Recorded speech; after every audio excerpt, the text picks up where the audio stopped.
বাপ আমার, এটা জীবন না বাপ,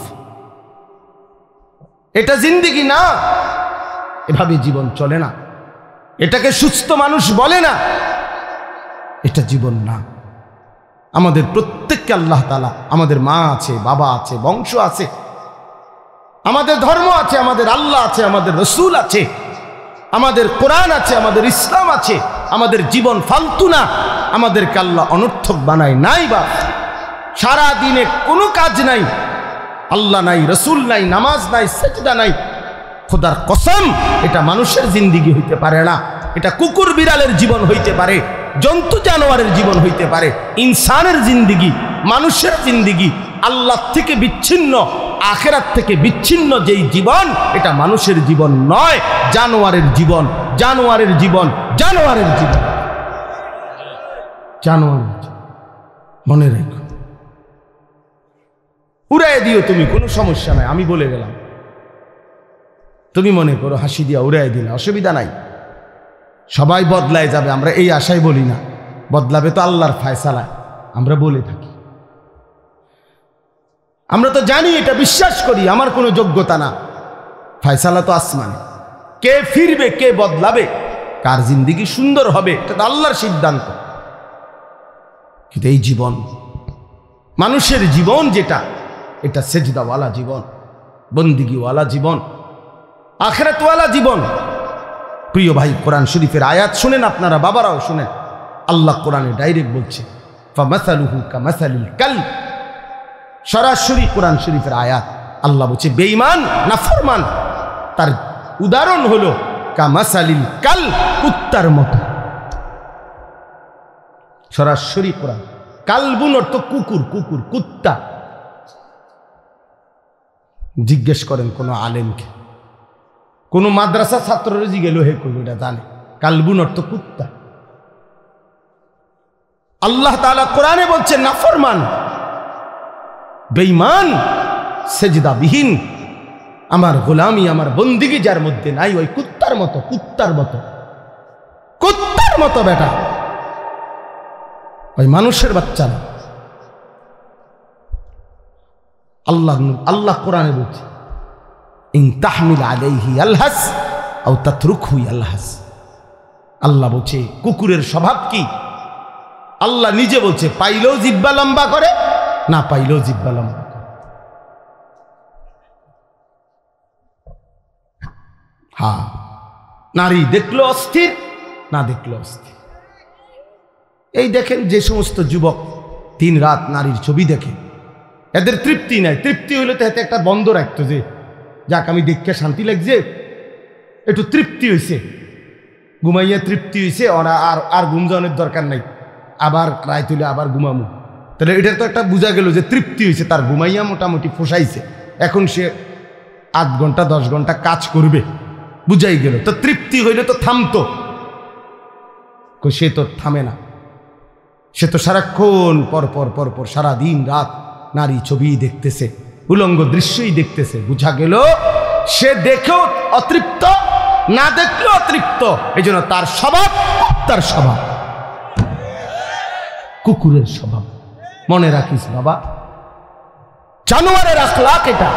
হারামখোর দেখবেন, নাফরমান, নাফরমান যেগুলো অবৈধ ইনকাম করে, ওজনে কম দেয়, কাস্টমারকে ঠকায়, কামাই করে, এরপরও তার তৃপ্তি নাই। দেখেন বেচে, মাল বেচতে আছে, বেচা কিনা চলতেছে তার দোয়ানে, আপনি জিঙ্গাবেন যাইয়া কবেন কি অবস্থা ভাই, বেচা কিনা না, দূর দূর দূর দূর, আগের এই ব্যবসা ওনার নাই, কি এর বেচা কিনা বইয়া তা ওনারই কতক্ষণ, অথচ মাল বেচতেছে, দোকান চলতেছে তার। কয় না আগের ব্যবসা নাই। কিরে ডাকাত, আগের ব্যবসা নাই বলতে কি তা? কোন বছরের ব্যবসা নাই? আরো 300 বছর আগের ব্যবসা নাই নাকি? তো তুমি সেই সময় আইতা, তুমি অনাইলা কেন পৃথিবীতে? যে বছর ব্যবসা ছিল সেই বছর তুমি জন্ম নিতা, কথা বলেন না? তো কোন আগের ব্যবসা নাই কি? কোন সময়েরটা কি? নূহ আলাইহিস সালামের জমানার ব্যবসা নাই নাকি? তাইলে এটা কোনো কথা হইল? প্রত্যেকের রিজিক আল্লাহ তাআলার পক্ষ থেকে বরাদ্দ। এই জন্য আমি বললাম ওই যে স্বভাবই এটা যে পাইলেও জিব্বা লম্বা করে, না পাইলেও কি করে। এই আল্লাহ কোরআনে বলছেন নাফরমান কুকুরের মতো। আল্লাহ আমাদেরকে হেফাজত করেন। অনেকের আছে লজ্জা শরমই নাই। এর কথা হলো আমার যেহেতু শরমে নাই, আমারে কি গরু কয় না, ছাগল কয় না, প্লাস্টিক কয় না, হাফ প্যান্ট কয় না, ফুল প্যান্ট কয়, দূর বেটা, আমি তো এমনি বেশরম, আমার কইলেই কি বেটা, বুঝছেন। কোন বেটাতে পেশাব করতে বইয়া নিজে লুঙ্গি দিয়া আলগি দিয়া নিজে মুখ ডাই খেলাইছে। তো আরেকজনে বলছে যে কিরে তুই যে কাপড় আলগি দিয়া পেশাব কর, আমি তো দেখি না কেউ। তুমি না কাউরে দেখো না, অপদার্থ, কিন্তু সবাই তো তোমারে দেখে না। এর কথা হলে আমি তো দেখি না, বল এই বল, এই বিষয়টা হলো এই। আমার যেহেতু কোনো লজ্জাই নাই, এবার মানুষ আমার কি মনে করে, আমার কি আসে না।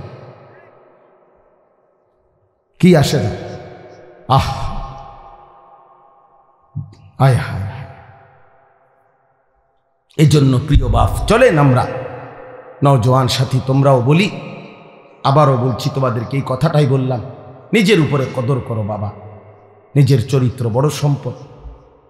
ছোটবেলায় আমরাও স্কুলে পড়ছি বাপ, প্রাইমারি স্কুলে আমরাও দাখিল পাস করছি। ছোটবেলায় শিক্ষকদের মুখেই শুনছি। ছোট্টবেলায় আমার মনে আছে, আমি স্কুল জীবনে, প্রাইমারি জীবনে শুনছি, character is lost, everything lost. যার চরিত্র নষ্ট, সব নষ্ট। আর মানি লস্ট, সামথিং লস্ট, না নাথিং লস্ট। টাকা যদি ক্ষয় হয়, নষ্ট হয়, কিছুই না, nothing. Health is lost, something lost. শরীর যদি কিছু নষ্ট হয়, ক্ষয় হয়, তো কিছুটা ক্ষতি। কিন্তু আখলাক চরিত্র যার নষ্ট, তার সব নষ্ট। চরিত্রহীন একেবারেই নিকৃষ্ট, একেবারেই নিকৃষ্ট। এই জন্য আমরা যদি ফিকির করি বাবা, নিজের পক্ষে, নিজের ভালো, নিজের কল্যাণ সম্ভব, আল্লাহ আমাদেরকে তৌফিক দান করেন। আল্লাহ তাআলা প্রতিটা নওজোয়ানকে কবুল করে নেন। চলেন আর অল্প একটু সময়, এবার আমি যে আয়াতটা পড়ছি এটার উপরে একটু কথা বলি। 15 নম্বর পারা, 17 নম্বর সূরা বনী ইসরাইলের প্রথম আয়াত। এই আয়াতটা হলো মেরাজকে কেন্দ্র করে আমাদের প্রিয় নবী সাল্লাল্লাহু আলাইহি সাল্লামের জীবনের অত্যন্ত গুরুত্বপূর্ণ, মর্যাদাপূর্ণ, বৈশিষ্ট্যমণ্ডিত একটা ঘটনা। নবীজির জীবনের একটা আজিমুশান সম্মান নবীর, সেটা হলো মেরাজ। মেরাজুর রাসূল, মেরাজুন নবী সাল্লাল্লাহু আলাইহি ওয়াসাল্লাম।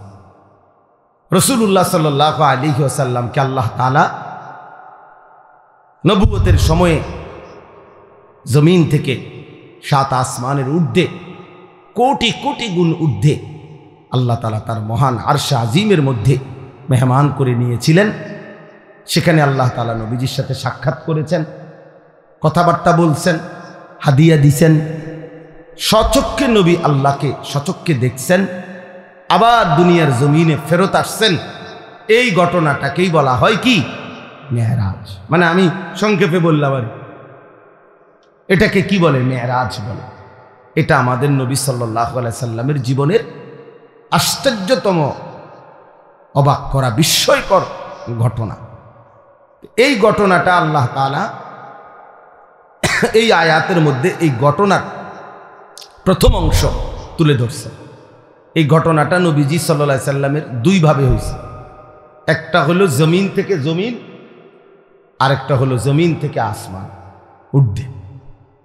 প্রথম জিব্রাইল আইসা বোরাক, একটি জান্নাতি বাহন, ওইটার মধ্যে চড়াইয়া আল্লাহ নবী সাল্লাল্লাহু আলাইহি সাল্লামকে মক্কার জমিন থেকে, কাবা ঘরের কাছ থেকে মসজিদে আকসা, যেটা বর্তমান ফিলিস্তিনে বাইতুল মুকাদ্দাস, এই যেটাকে জেরুজালেম, ইসরায়েলরা, ওই ইহুদি কুত্তারা যে জায়গাটা দখল করে রাখছে, মুসলমানদের প্রথম কিবলা মসজিদে আকসা, অত্যন্ত বরকতময় জমিন।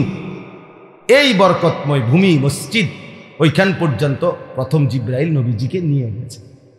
তাহলে মক্কার জমিন থেকে ওই বাইতুল মুকাদ্দাসের জমিন মসজিদে আকসা, মানে মসজিদে হারাম থেকে মসজিদে আকসা। আমরা অনেকেই আলহামদুলিল্লাহ কাবা ঘর সবাই যাওয়ার তৌফিক না হলেও দেখছি। তো এই কাবা ঘর যে ছবিতে দেখছি, কালো গিলাফের যে কাবা ঘর, এই কাবা ঘরের চারদিকে গোলাকার, চারিদিকে মিলাইয়া মসজিদ আছে। এই মসজিদটারই বলে মসজিদে হারাম, অর্থ সম্মানিত মসজিদ। এটা এই মসজিদে হারাম মানে কাবা ঘরের এই সীমানা থেকে ওই মসজিদে আকসা পর্যন্ত আল্লাহ নবী সাল্লাল্লাহু আলাইহি সাল্লামকে জিব্রাইল নিয়ে গেছেন। তাহলে জমিন থেকে জমিন, মসজিদ থেকে মসজিদ, কই থেকে কই?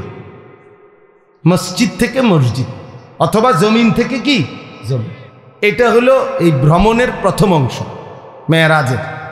আর ওইখান থেকে মসজিদে আকসা থেকে দুইটা বর্ণনা, একটা হলো বোরাক উপরে উঠছে, আরেকটা হলো আসমান থেকে সিঁড়ি নামাইছে আল্লাহ কুদরতি ভাবে। ওই সিঁড়ির উপর দিয়া বোরাক সিঁড়ি বাইয়া আসমানে উঠছে। তো আল্লাহ তাআলা কুদরতি ভাবে নবী সাল্লাল্লাহু আলাইহি সাল্লামকে সশরীরে জিব্রাইলের মাধ্যমে আসমানে নিয়ে গেছেন। প্রথম আসমান, দ্বিতীয় আসমান, এভাবে 7 আসমান পার করছেন। প্রত্যেক আসমানে অগণিত ফেরেশতাদের সাথে দেখা হয়েছে। বিভিন্ন নবী রাসূলদের সাথেও আমাদের নবী সাল্লাল্লাহু আলাইহি সাল্লামের সাক্ষাৎ হয়েছে। 7 আসমান পার করে এরপরে আল্লাহ তাআলা সিদরাতুল মুনতাহার ওইদিকে আলাদা আরেকটি বাহন পাঠাইয়া এরপরে নবীজি সাল্লাল্লাহু আলাইহি সাল্লামকে আরশ আজিমের মেহমান বানাইছেন।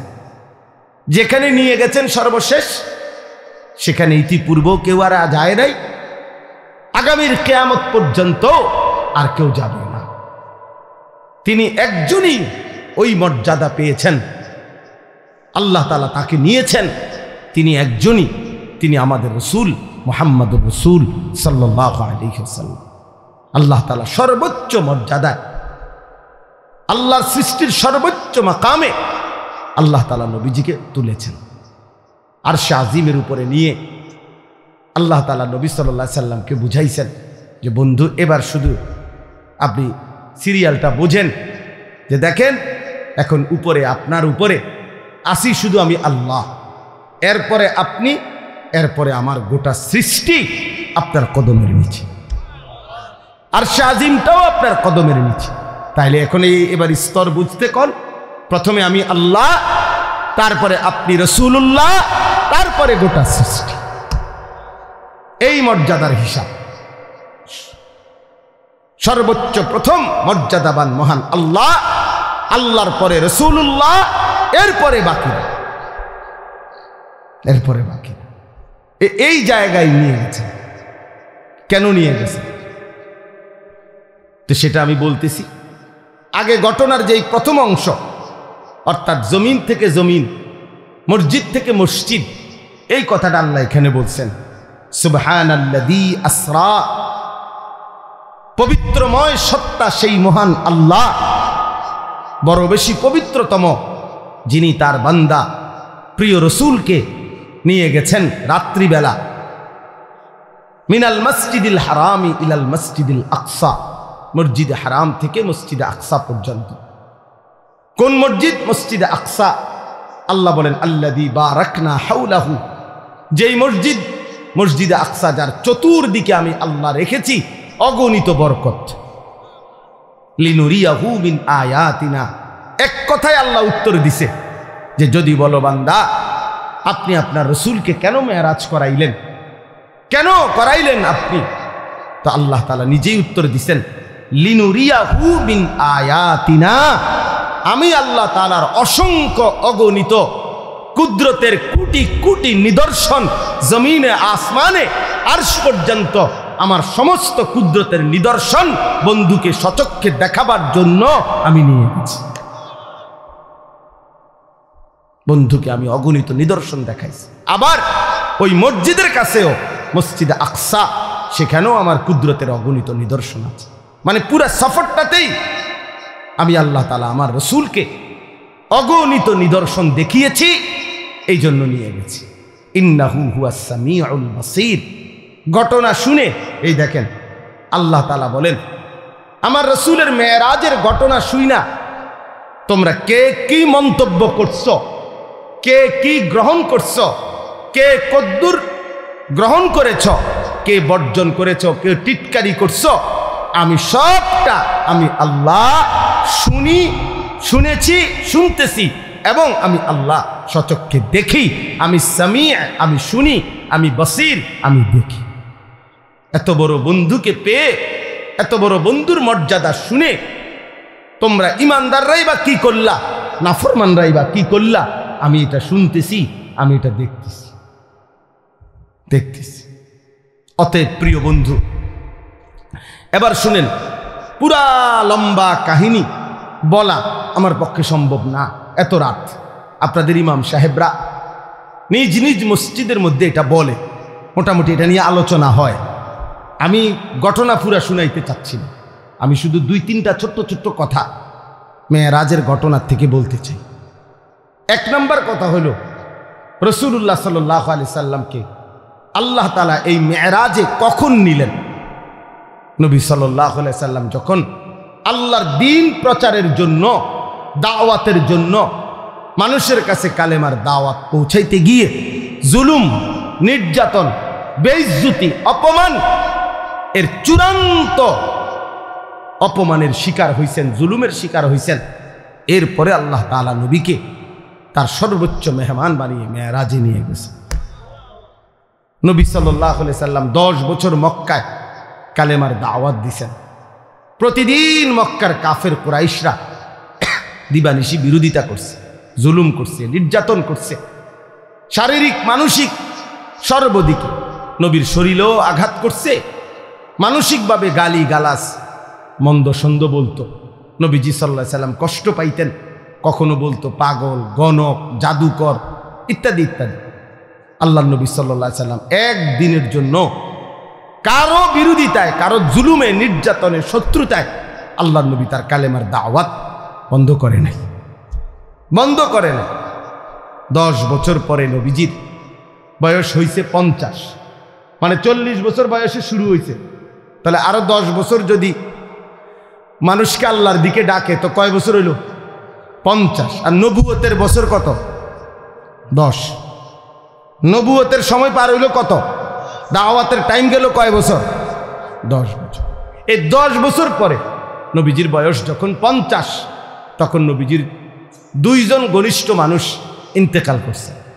একজন চাচা আবু তালেব, আরেকজন নবীজির স্ত্রী আম্মাজান খাদিজা রাদিয়াল্লাহু তাআলা আনহা। খুব কাছাকাছি, 1 সপ্তাহের ব্যবধান, 5 থেকে 7 দিনের ব্যবধানে চাচাও মারা গেছেন, স্ত্রীও মারা গেছে, ইন্তেকাল করছে। নবী সাল্লাল্লাহু আলাইহি সাল্লামের উপরে মক্কার কাফেররা এই ঘটনার পরে, ওনাদের 2 জনের ইন্তেকালের পরে এবার জুলুমের মাত্রা আরো বাড়ায় দিছে। আমি খুব দ্রুত বলতেছি সংক্ষেপে। নবী সাল্লাল্লাহু আলাইহি সাল্লাম তখন এই মক্কা ছেড়ে, মক্কার থেকে পার্শ্ববর্তী তায়েফ, এই 10তম বছরের পরে 11তম বছরে নবীজি তায়েফ গেছেন।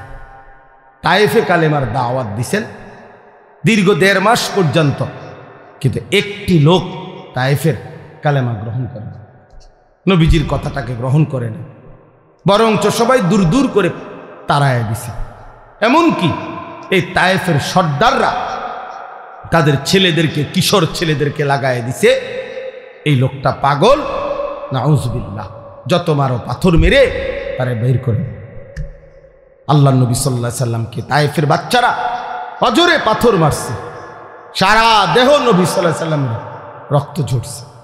নবীজির সাথে যেই সাহাবী ছিলেন, নবীজির পালক পুত্র যায়েদ ইবনে হারেসা, তিনি বলেন, আল্লাহর কসম, সেদিন তায়েফের রক্তে নবীজির পায়ের জুতা পা মোবারকের সাথে এইভাবে লাইগা গেছে, আমি যায়েদ কোনোভাবেই জুতা মোবারক খুলতে পারতেছিল না, এত রক্ত ঝরছে নবীজি। রাত্রিবেলা নবী সাল্লাল্লাহু আলাইহি সাল্লাম একটা আঙ্গুরের বাগানে তায়েফ থেকে ফিরে এই রক্ত মাখা শরীর নিয়ে আশ্রয় নিছে।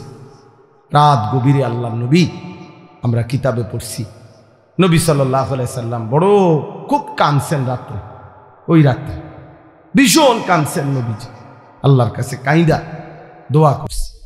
মাওলা, লম্বা একটা দোয়া আছে হাদিসে, আমরা পড়ছি এটা। এই দোয়ার মধ্যে নবী অনেকগুলো আবেগে বলছে আল্লাহর কাছে, আল্লাহ আপনি আমারে কেমন উম্মত দিলেন, আমি তাদেরকে আপনার দিকে ডাকলাম, তারা বিনিময়ে আমাকে এভাবে পাথর মারল। আপনি আমারে কেমন শত্রুর কাছে দিলেন, আপনি আমারে কেমন অপরিচিত মানুষের কাছে দিলেন, যারা তাদের নবীকে এক বিন্দু কদর করল, এভাবে পাথর মারল। এভাবে অনেক মনের আবেগে আল্লাহর কাছে অনেক কথা বলে। দেখেন একটা কথা ওই হাদিসে আছে, ওই দোয়ার মধ্যে নবী একটা কথা বলছে, তবে আল্লাহ মনের কষ্ট যাই তা বললাম, তবে আমার একটাই কথা, যদি আপনি আসমানওয়ালা মালিক আমার, আপনি যদি ইনলাম তাকুন আলাইয়া গাদাবুন ফালা উবালি, এই মাওলা যদি আপনি আমার উপরে নারাজ না হন, আপনি যদি বলেন আপনি আমার উপরে অসন্তুষ্ট হন নাই, আপনি খুশি আছেন, তো আল্লাহ কসম ফালা উবালি, আমি কোনো পরোয়া করি না, আমার কোনো চিন্তা করি না, আপনি রাজি থাকলেই আমার চলবে। এই কথাটা নবী বলছে যে মাওলা আপনি নারাজ হইয়েন না, আপনি আমার উপরে রাজি থাকেন, আমি বলবো, আমি দাওয়াত দিবই, আমি বলেই যাব। তো আল্লাহর নবী সাল্লাল্লাহু আলাইহি ওয়াসাল্লাম মক্কায় ফিরে আসছে। এই দেখেন ছেলেরা, বাপ তোমরাও শোনো, এই যখন নবীজি এই রক্তাক্ত হয়ে মক্কায়, এই 11তম বছর, 51 বছর নবীজির বয়স, এই তখন মক্কাবাসী এত বেশি বিদ্রুপ করছে নবীজিরে, রাত দিন টিটকারি করতে লাগছে, হায় মোহাম্মদ তুমি শুনলাম তোমারে আল্লাহ বলে অনেক ভালোবাসে, তোমারে অনেক মর্যাদা দিব, তোমার অনেক সম্মান, কত কথাই তো তুমি কইলা, কত কিছুই তো শুনাইলা আমাগরে, কই আজকে আমরাও তোমারে তাড়ায় দিলাম, তায়েফে গেলা সেখানের তারাও তোমারে তাড়ায় দিল, এমন কি ছোট ছোট বাচ্চারা তোমারে পাথর মারে, তো তোমার সম্মান কই আর তোমার আল্লাহ কই, কই তোমার মর্যাদা, কই তোমার সম্মান। চিন্তা করে দেখেন। আচ্ছা এই কথাটা বলার পর রাসূলুল্লাহ সাল্লাল্লাহু আলাইহি ওয়াসাল্লামের কলজাটার মধ্যে কেমন কষ্টটা লাগছে, একবার দুইবার না, পথে ঘাটে বলতে লাগছে যে হায় মুহাম্মদ তোমার ইজ্জত কোথায়, সম্মান কোথায়, তোমার আল্লাহ তোমারে কই মর্যাদা দিল, তোমার বাচ্চারা পর্যন্ত পাথর মারে। এই তখন আল্লাহ তাআলা এই ঘটনার পরে তায়েফ থেকে ফিরে আসার কিছুদিন পর আল্লাহ তাআলা নবী সাল্লাল্লাহু আলাইহি ওয়াসাল্লামের ব্যাপারে যখন মক্কাবাসী এইভাবে বিদ্রুপ করতে লাগছে, তখন আল্লাহ একদিন জিব্রাইলকে বলছে, জিব্রাইল যাও যাও, জিব্রাইল আমার বন্ধুকে আমার কাছে নিয়ে আসো। বন্ধু আমার অনেক দিন কষ্ট সইছে, আমার বন্ধুর প্রতি ফোঁটা রক্ত আমি দেখছি, আমি বন্ধুর চোখের পানি দেখছি, যাও আজ আমি বন্ধুকে সম্মান দেব, গোটা পৃথিবীবাসীকে দেখায় দেব আমার বন্ধুর ইজ্জত কাকে বলে, সম্মান কাকে বলে, আজ দেখায় দেব। এই জিব্রাইলকে পাঠাইয়া জমিন থেকে 7 আসমানের ঊর্ধ্বে আল্লাহর আরশে নিয়ে গেছে, নিয়ে বলছে পৃথিবীবাসী এবার দেখো প্রিয়জনের সম্মান কি, আমার জন্য যে কোরবানি করে, আমার জন্য যে ত্যাগ স্বীকার করে, আমার জন্য যে মানুষের মন্দ কথা শুনে, আমার জন্য যে জুলুমের শিকার হয়, আমি তাকে কোথায় নিয়ে আসছি দেখো। এই তখন আল্লাহ তাআলা নবী সাল্লাল্লাহু আলাইহি ওয়াসাল্লামকে সর্বোচ্চ সম্মান দিয়েছেন, কারণ এর চাইতে ঊর্ধ্বে কোনো মাখলুক, আল্লাহর কোনো সৃষ্টি উঠতে পারে, পারেও নাই, পারবেও না, পারবেও। তাহলে আমরা এই কথার দ্বারা কি বুঝলাম? আমি সবাইকে এতটুকু বলতে চাই, বাবারাও, মেরাজের এই ঘটনার থেকে, আল্লাহর নবী সাল্লাল্লাহু আলাইহি ওয়াসাল্লামের জীবনের এই প্রেক্ষাপট থেকে আমরা এটা বুঝলাম যে আল্লাহর জন্য, দ্বীনের জন্য, মানুষকে আল্লাহর দিকে ফিরাবার জন্য, এমনকি নিজের স্ত্রী, সন্তান, পরিবারকেও আখিরাত, নামাজ, আল্লাহর দিকে ফিরাইবার জন্য জীবনের যত লজ্জাই পাইতে হয়, যত কষ্টই করতে হয়, খোদার কসম একজন মোমেন যদি সেটা করে আল্লাহর কসম সে লজ্জিত হবে না। একদিন হাসরের ময়দানে আল্লাহ তাআলা তাকে বাদশাহী দান করবে। আজকে আপনারা অনেক বাবারা আছেন, আপনারা 2 বার 10 বার বলে আপনাদের ছেলেদেরকে ছেড়ে দিছেন, আপনাদের মেয়েদেরকে নিজের হাতে ছেড়ে দিছেন, স্ত্রীদেরকে নিজের হাতে ছেড়ে দিছেন। আহা, মুসলমানের বাপ বাইচা আছে, 16 বছরের ছেলেটা 1 ওয়াক্ত নামাজ পড়ে না, অথচ তার বাপ জীবিত, তার মা জীবিত। আহ, এই বাবার গায়ে সহে কেমনে? এই বাবা ভাত খায় কেমনে? কোনো দিন ফজরের নামাজ ছেলেটা পড়ে না, কোনো দিন পড়ে না। 365 দিনের 1 বছরে আহারে মা কেমনে ঘুমায়, বাবা কেমনে ঘুমায়, কেমনে রাত এদের ভোর হয়, কেমনে ভোর হয়। কোনো বাবা যদি সন্তানের প্রতি এতটুকু মায়া থাকতো যে আমার ছেলেটা তো আগুনে জ্বলবে, জাহান্নামের আগুনে, আমি কেন তাকে ফেরাবো না? আমার জীবনের আর কি অর্থ আছে? আরে আমি কার জন্য খাট বানাই, কার জন্য ঘর করি, কার জন্য বাজার করি? এই দুশ্মনের জন্য বাজার করে লাভ কি? এই দুশ্মন তো আল্লাহর দুশ্মন, রাসূলের দুশ্মন, ইসলামের দুশ্মন, মানবতার দুশ্মন। এটা বেনামাজি আল্লাহর দুশ্মন, বেনামাজি রাসূলের দুশ্মন, বেনামাজি কোরআনের দুশ্মন, বেনামাজি ইসলামের দুশ্মন। এটা জমিনের সবচেয়ে নিকৃষ্ট, যে কপালে সেজদা নাই, হয়তো মানুষের কোনো কাতারে পড়ে না, কোনোভাবেই ওই মানুষও না, জানোয়ারও না। জানেন, বেনামাজি মানুষও না, জানোয়ারও না। এতে মানুষও না, ছাগলও না, গরুও না, কুকুরও না, বিড়ালও না। বলতে হেতে কিতা, হেতে হেতে কইতে পারবো, হেতে কিতা? আমি কিতে করব? আমি কোনটার লগে মিলাই পারি না, এটা আমার ব্যর্থতা, আমি পারি না। কেন বললাম? মানুষ তো বলে তাকে যাকে আল্লাহ তাআলা ইবাদতের জন্য বানাইছে। কি আল্লাহ বলে নাই এ কথা? তাইলে যার দ্বারা ইবাদত হচ্ছে না সে তো মানুষ না। আবার জানোয়ার বলবেন কেমনে?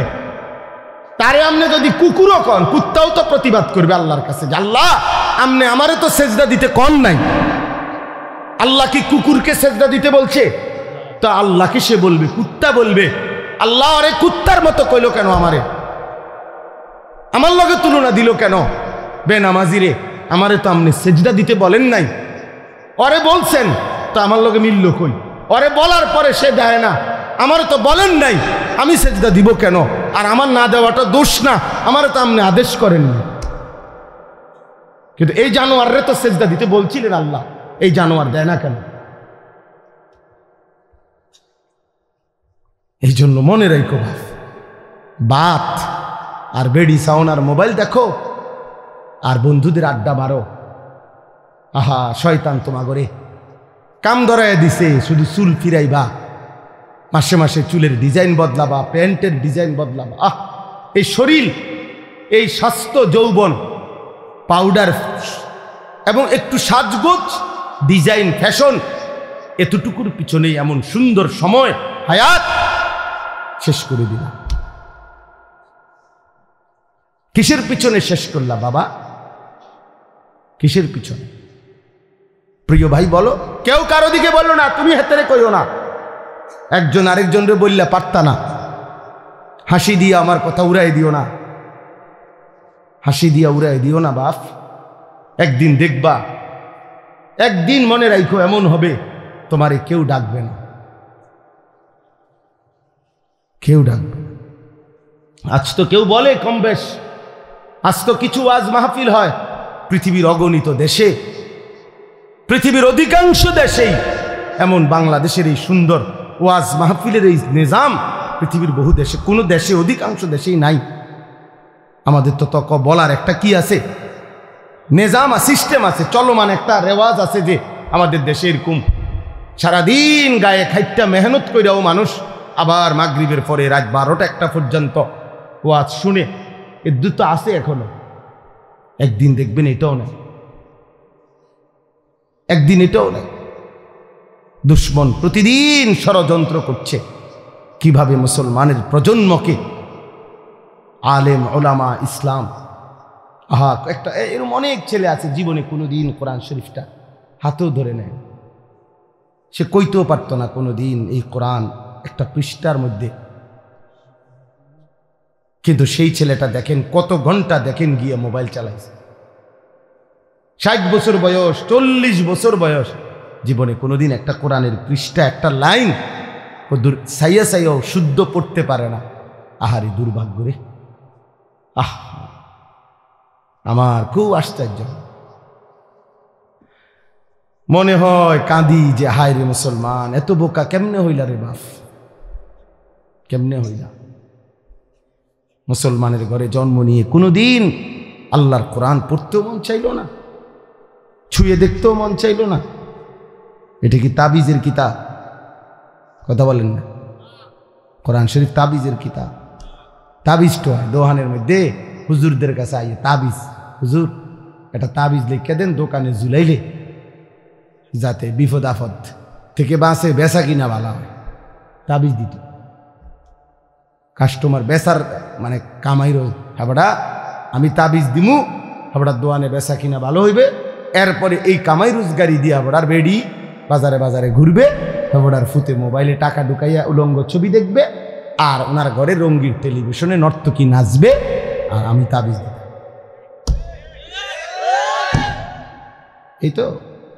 এই তো বিবেক, এই তো ইনসাফ। আল্লাহ আমাদেরকে বুঝ দান করেন।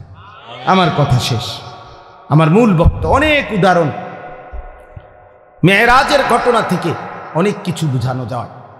এই একটা জিনিস বুঝাইলাম যে তোমরা ছেলেরাও বাবা, প্রিয় ভাই, আবারও বলছি, তোমরা আল্লাহর জন্য নামাজের জন্য ফিরে আসো, এমন জীবন নষ্ট করো না। আমি বললাম কেউ খবর নিবে না, কেউ খবর নিবে না। একটা জিনিস বুঝার জন্য বলি বাপ, মনে রাখো, আল্লাহর নজর থেকে কেউ যদি, আল্লাহর দয়া থেকে কেউ যদি ছিটকে পড়ে, তারে আর কেউ খবর নেয় না। তুই মনে কর, কারো প্রযুক্তি দিয়া, কারো ক্ষমতা দিয়া আল্লাহর দয়া ছাড়া পৃথিবীতে টিকা সম্ভব না। আমেরিকার একটি প্রদেশ পৃথিবীর সবচেয়ে ক্ষমতাধর, পৃথিবীর ক্ষমতাধর সুপার পাওয়ার মনে করে নিজেদেরকে, সকল কিছু অত্যাধুনিক প্রযুক্তি, কিন্তু পৃথিবীর অসভ্যতার, নোংরামি, অশ্লীলতার, পৃথিবীর সমস্ত উলঙ্গ ছবি যেখানে তৈরি হয়, যেখানে সমস্ত বেশ্যাবৃত্তি, অসভ্যতার কেন্দ্রভূমি, সেই আমেরিকার ক্যালিফোর্নিয়ার লস অ্যাঞ্জেলাস, এই হলিউডের যেখানে, ওই অঞ্চলটা একটা স্টেট, একটা প্রদেশ বাংলাদেশের চাইতে বড়। একটা প্রদেশ মানে একটা জেলা না, এই একটি স্টেট প্রদেশ পুরা জ্বলে আল্লাহর আযাবে আগুনে ছাই হয়ে গেছে। আজকে 8 দিন 10 দিনের মতো হয়ে গেছে, এখনো আগুন নিভাইতে পারে না, এখনো পুড়তেছে, এখনো পুড়ে যাচ্ছে। কোন 14,000 ফায়ার সার্ভিস কর্মী একসাথে 24 ঘন্টা ধরে পানি দিতেছে।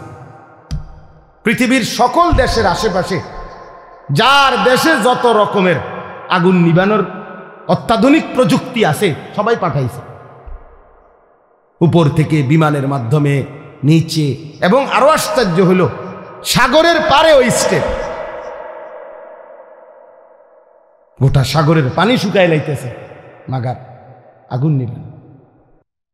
আল্লাহ না নিবান পর্যন্ত খোদার গজব কেউ থামাইতে পারবে না। এজন্য বন্ধু, আল্লাহর নজর থেকে কেউ সরে গেলে, হ্যাঁ এটাই নিয়ম।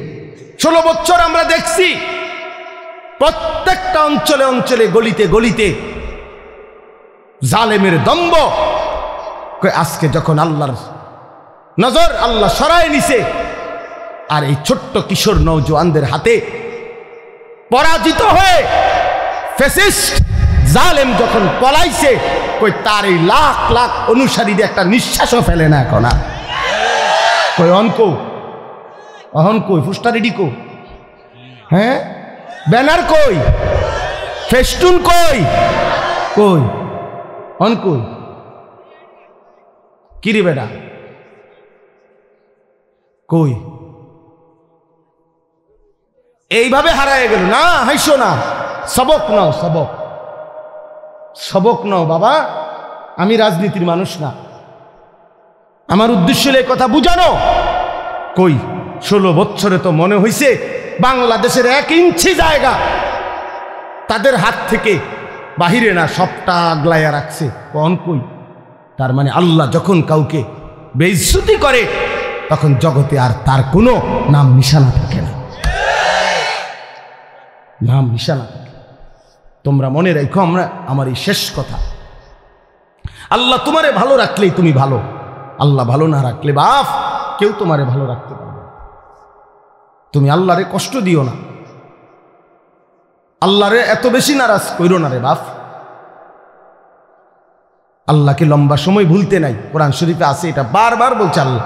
আল্লাহ বলছে বান্দা আমারে বেশি সময় ভুলে যেও না, আমি যদি লম্বা সময় ভুলে যাও একদিন আমি তোমাকে তোমার পরিচয় ভুলাই দেব। ফাআনসাহুম আনফুসাহুম, একদিন তোমার কবর আখিরাত ভুলাই দেব, আত্মপরিচয় ভুলাই দেব, তখন তুমি আর মানুষের মুমিনের পরিচয় থাকবে না। এই জন্য দয়া করে রাত গভীরে এই আমার শেষ কথা, এটা মেরাজ আমাদের নবী সাল্লাল্লাহু আলাইহি সাল্লাম আল্লাহর দরবারে গিয়ে যখন এত ইজ্জত এত সম্মান দিছেন নবীকে, তো নবীজি আল্লাহর কাছাকাছি গিয়ে একটা কথা বলছেন, মাওলা আমার উম্মতের জন্য কোনো হাদিয়া দিবেন না? আমাকে তো আপনি সম্মান দিলেন, আমি খুশি হইলাম, আমার চোখের পানি আপনি মুছে দিলেন, আমার রক্তের চিহ্ন মুছে গেল, আমার কলিজার দুঃখ সব দূর হয়ে গেল, আমি আপনাকে দেখলাম, আমারে আপনার কাছে আনলেন, আমার উম্মতের জন্য কিছু দিবেন? আমি যে আবার দুনিয়ার জমিনে ফিরে যাব, আমার উম্মতকে কি দেব? তো আল্লাহ তাআলা বলেন, বন্ধু গত 10টি বছর 11 বছর আমি আপনার উপরে কত বিধান কত আয়াত জিব্রাইলের মাধ্যমে নাজিল করেছি, কিন্তু আমি এই 11টি বছর একটা আমল আমি শুধু রেখে দিছিলাম আমার কাছে, জিব্রাইলরে দিয়া পাঠাই নাই। আমি আল্লাহর আশা ছিল, আমার ইচ্ছা ছিল আপনি বন্ধুকে কাছে আইনা ওই আমলটি আমি আপনার হাতে তুলে দেব, আমি সরাসরি আমার কুদরতি হাতে আপনার হাতে তুলে দেব। এই জন্য বন্ধু আপনারে আগলায় রাখছে। ওই দেখেন এই কয়েকজন ছেলে, দেখেন এই বাবা তোমরা চলে যাও বাপ, এই যে তোমরা এই কয়েকজন শুয়ে লাইছো যে ছেলে, বাবা তুমি চলে যাও বাবা, এই অসভ্যতার চাইতে চলে গেলে তো ভালো দোস্ত, তোমার মতো 2 জন ফালতু লোক না বসলেও তো চলতো বাপ, যাও তোমরা উঠে যাও ভাইয়া, এই যে গেঞ্জিওয়ালা ছেলে তুমিও চলে যাও বাবা, তোমারই বলছি পিছে চাও কা, যাও গা আব্বা, কি দরকার কষ্ট করতেছো শুধু শুধু এখানে, কি ভাবছো নিজেরে? হ্যাঁ কি ভাবছো? মাতবর? হ্যাঁ মাতবর মনে করে নিজেরে, না কেউ কিছু বলিন না, নাই মায়ও কিছু বলে না, বাবাও কিছু বলে না, গ্রামের সমাজের দেশের কেউ কিছু বলে না, সবাই ভয়ে কাঁপে, ছেলেপেলেরা স্বাধীনভাবে যা মন চায় তাই।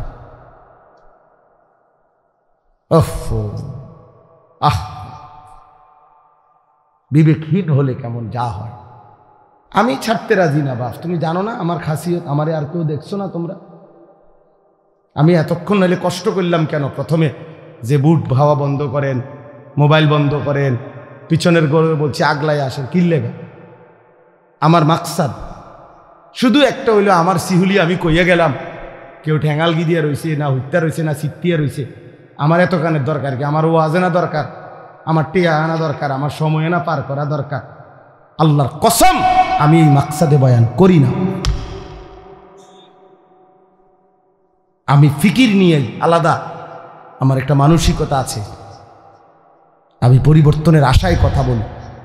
আমার স্বপ্ন এটা, আমাদের কিশোর তরুণ নওজোয়ান বদলাবে ইনশাআল্লাহ, বদলাবে এবং বদলাচ্ছে প্রতিদিন, প্রতি ঘন্টায় যুবক বদলাই যাইতেছে ইনশাআল্লাহ। দেখো তোমরা, বললাম আগামীর সময়টা এদেশের কিশোর তরুণ নওজোয়ান কালেমার পতাকা উড়াবে ইনশাআল্লাহ। যাদের হাতে ফ্যাসিস্ট পলাইছে, জালেম পলাইছে, তাদের হাতে কালেমারও বিজয় হবে ইনশাআল্লাহ। নওজোয়ানের হিম্মত আল্লাহর বড় পছন্দ। নওজোয়ান জাগলে আল্লাহ তাআলা খুব পছন্দ করে। কেন নষ্ট হইবা বাপ? অনেকক্ষণ ধরে দেখতেছি আমি, ওরা এই 3-4 জন এখানে দুষ্টামি করতেছে। আরে বিবেকহীন, তুমি চলে যাও নাই তো, আমি তো তোমার জোর করি নাই। এখানে 14-15 বছরেই যদি তোমরা, 16 বছরে যদি তোমরা এত নষ্ট হয়ে যাও যে এক ওয়াক্ত নামাজ পড়তে মন চায় না, আহা বাবা, তো বাকি জীবন কেমনে পার করবা? 18 বছর বয়সে যদি এত হাজার নারী দেখে ফেলো, তো বাকি জীবন কি দেখবা? বিবাহিত স্ত্রী দেখে তো আর মজা পাইতা না। সত্য কথা বললাম, খোলামেলা বললাম। বয়স্ক বাবা না থাকলে আরো বলতাম। একদিন চরিত্র নষ্ট করতে করতে প্রয়োজনের মুহূর্তে আর কিছুই মিলবে না। এর দূরে বললাম, বিবেক থাকলে ভাইব। হারাম হারাম তোমার শরীর নষ্ট করে দেয়। আল্লাহ তাআলা প্রত্যেকের জন্য ভালোবাসার এক প্রিয়তম স্ত্রী আল্লাহ তাআলা রেখেছেন। আল্লাহ তাআলা রেখেছেন হালাল স্ত্রীর পবিত্র চাহনি, তার মধ্যে বরকত আছে, ভালোবাসা আছে, তার ভিতরে ইবাদত আছে। নবী সাল্লাল্লাহু আলাইহি সাল্লাম বলছে, কেউ তার স্ত্রীকে যদি ভালোবেসে আদর করে একটা লোকমা খাবার মুখে তুলে দেয়, একটা রুটি তুলে দিছে, আল্লাহর কসম নবী বলছে আল্লাহ তাআলা সাদকার সওয়াব আমলনামায় তুলে দিবে। আর যে ব্যক্তি ভিন নারী দেখছে, তো তার চোখের মধ্যে কিয়ামতের দিন সীসা গলায়া চোখে দেওয়া। তাহলে দুটোটারই কথা আছে। এক হালাল সন্তান, পবিত্র স্বামী স্ত্রীর বন্ধনের যে সন্তান। আমি তো প্রায় বলি, মিয়া আমার ছোট মেয়ে আছে, আমার ছোট্ট মেয়েটা আমার কাছে মনে হয়, সবসময় আমি বলি, ওর হাসি, আমার মেয়ে হাসলে আমার কাছে মনে হয় দুনিয়া হাসে, জগৎ হাসে। আমার কাছে মনে হয় আমার এই ছোট্ট মেয়ের হাসি মুখের গোটা পৃথিবীর সব সুন্দর কিছুই না, এই বাচ্চার হাসিটা যতটা সুন্দর। তাহলে এক বাচ্চা, এক স্বামী স্ত্রী, এক পবিত্র বন্ধন, বাবা, এর বরকতই আলাদা। তুমি কেন নারী দেখা, ছবি দেখা নষ্ট হয়ে যাবে? আমার বললাম, আমি এই 17, 18, 16 বছর বয়সে বাবা আরো নাদুস নুদুস চেহারা, সুরত, গাল, চোখ, মুখ আরো নাদুস নুদুস, আরো হৃষ্টপুষ্ট হওয়ার কথা। কিন্তু এখন তোমাদের অধিকাংশ ছেলের চেহারা, চোখ, গাল, মুখ ভিতরে ঢুকা। এটার একটা অন্যতম কারণ, মনে রাখো আমার কথা, একটা অন্যতম কারণ এই যে অব্যাহত নারী ছবি, নাচ, গান, উলঙ্গ দৃশ্য তোমরা যে দেখো, খোদার কসম, আল্লাহর কসম, আল্লাহর কসম, গুনাহ শরীরকে দুর্বল করে। এটা কিতাবে আছে। এজন্য চেহারার সৌন্দর্য থাকে না। চুল দিয়া সুন্দর না বাপ, দয়া করে এই জন্য ভালো হোক, সুন্দর হোক, আখলাক সুন্দর করো। আল্লাহ তাআলা আমাদের প্রতিটা ছেলেকে কবুল করে নেন। আল্লাহ তাআলা আমাদের এই মাহফিলকে কবুল করে নেন। আজকের এই সুন্দর আয়োজনের মধ্যে বরকত দান করেন। আমরা মনে রাখতে হবে, তাহলে আমাদের মেরাজ নবীজির ঠিক তারিখ খোঁজা এটা মূল বিষয় না, সবক নেওয়া মূল বিষয়। তাহলে আমরা সবক নেব, এক, আল্লাহর দ্বীনের জন্য আমার সব কুরবান হোক, তারপর আমি আল্লাহকে নারাজ করব না, বিনিময়ে আল্লাহ আমাকে সম্মান দেবেন। 2, মেরাজের শ্রেষ্ঠতম হাদিয়া 5 ওয়াক্ত নামাজ, সেটা আমরা জীবনের জন্য গ্রহণ করব। আমাদের জন্যই তো আনছেন নাকি? তা আমরা সেটা গ্রহণ করব। 5 ওয়াক্ত নামাজ মেরাজ মানে খিচুড়ি না, মেরাজ মানে বিরিয়ানি না, মেরাজ মানে জিলাপি না, মেরাজ মানে 5 ওয়াক্ত নামাজের সেজদা। মেরাজ মানে আল্লাহর জন্য জীবন কোরবানি করা। মেরাজ মানে জীবনে আল্লাহর জন্য, দ্বীনের জন্য সমস্ত কষ্ট, জুলুম, নির্যাতন, লাঞ্ছনা, বঞ্চনা হজম করে আল্লাহকে রাজি করার চেষ্টা করা, এটা মেরাজ। মেরাজ মানে বিরিয়ানি। হ্যাঁ, হুজুর 12 ডেক করছে, 12 ডেক বিরিয়ানি। বাহ বাবা, কতক্ষণ গান গাইবো, গজল গাইবো, ডোলে লরে, বাহ। হ্যাঁ, খালাস খালাস। এরপরে বিরিয়ানি খাইয়া মাশাআল্লাহ মেরাজ পালন করছে। মেরাজ বলে পালন করছে, মেরাজ আবার পালন করে কেমনে? মেরাজ আবার পালন হয় কেমনে? আবার এটা মেরাজ তো সবক নেওয়া, যে নবী আমার কেন মেরাজে গেলেন, নবী আমার মেরাজ থেকে কি আনলেন। মেরাজ যদি পালন করতেই হয় তো প্রত্যেক দিনই তো পালন করা যায়, প্রতি ওয়াক্ত নামাজই তো মেরাজ। তাহলে তো 5 ওয়াক্ত নামাজ প্রতিদিনই তো মেরাজ, প্রতিটা সেজদার মধ্যেই তো মেরাজ। তো আপনি আলগা টোহান করতে, আমার ওই যে অনেকে আছে, আপনি দেখবেন শবে বরাত 3-4 দিন আগে জিঙ্গায়, হুজুর নামাজটা কোন দিন, নামাজ কোন দিন, ডাকাইতে জিঙ্গায় নামাজ কোন দিন, মানে কি নামাজ বুঝছেন না? শবে বরাতারি, শবে বরাতে যে নামাজটা পড়বো এবারে হিটা কোন দিন, হঠাৎ নামাজ টোহায়, নামাজ টোয়া পায় না, নামাজ আড়াইয়া গেছে দেবীর দেখতে, নামাজ গেছে গে হেদিকে কসবার হেদিকে, নামাজ টোয়ায়, নামাজ কোন দিন? নামাজ তো প্রতিদিন, নামাজ কোন দিন? তো তুমি কি নামাজ টোয়া, কি নামাজ টোয়া বাবা? এই জন্য দয়া করে আমি বললাম, কোন একটি দিবস উদযাপন করা, কোন একটি দিন উদযাপন করা, এটা মূল মাকসাদ না, বরং সবক নেওয়া মূল মাকসাদ। ঠিক আছে ইনশাআল্লাহ? নওজোয়ান রাগ হইও না, যখন যারে জেদ্দুর ধমক দিছি তোমার ভালোর জন্য বলছি, তুমি ভালো হইলে আমারও লাভ, তোমারও লাভ। তুমি সেজদা দিলে আমারও সওয়াব, তোমারও সওয়াব। তোমরা আগাইলে ইনশাআল্লাহ ইসলাম আগাবে, আগামী দিনে ইসলামের পতাকা উড়বে ইনশাআল্লাহ। সারা পৃথিবী আমরা আশাবাদী খুব, যে ইনশাআল্লাহ আগামী সময়টা আমাদের ইসলাম। হ্যাঁ, এটা একটা সিরিয়ালে আছি আমরা, মানে এটা একটা নিয়ম আছে। কোরআন শরীফে একটা আয়াত আছে, আল্লাহ বলছে আমি মানুষের অবস্থা বদলাই, পরিবর্তন করি, ওয়াতিলকাল আইয়ামু নুদাবিলুহা বাইনান নাস। এজন্য মানুষ সবসময় হাসে না, সবসময় কাঁদে না, মানুষ সবসময় সুখে থাকে না, সবসময় দুঃখেও থাকে না, মানুষ সবসময় অসুস্থ থাকে না, সবসময় সুস্থও থাকে না। ঠিক কিনা? অবস্থা কি হয়? পরিবর্তন। মুসলমানদের অবস্থা, একসময় পৃথিবীব্যাপী মুসলমানদের বাদশাহী ছিল, খেলাফত। আজকে 100 বছরের বেশি হয়ে গেছে মুসলমানদের খেলাফত নাই। মুসলমান আমরা আজকে 100 বছরের বেশি নির্যাতিত, মজলুম, সারা পৃথিবীতে জুলুমের শিকার। তো কাজেই আল্লাহ বলছে আমি মানুষের অবস্থা বদলাই। তাহলে এইবার এটা প্রমাণ করে ওলামায়ে কেরাম বলতেছেন যে এবার আল্লাহর সিদ্ধান্ত তো নতুন আসবে, পরিবর্তন হবে অবস্থা।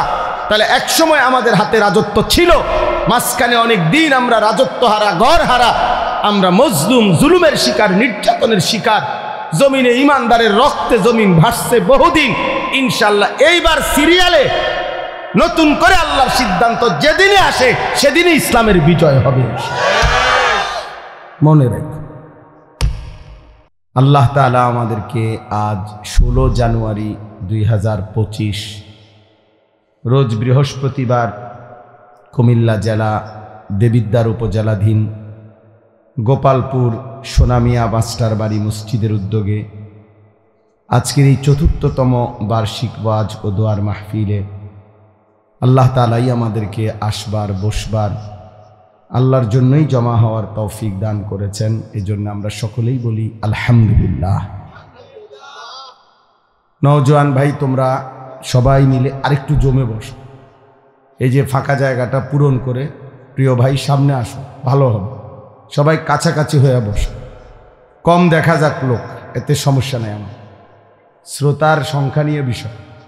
ভাই শুনছো তোমরা? এই যে ভাই বাংলা বুঝছো কিনা?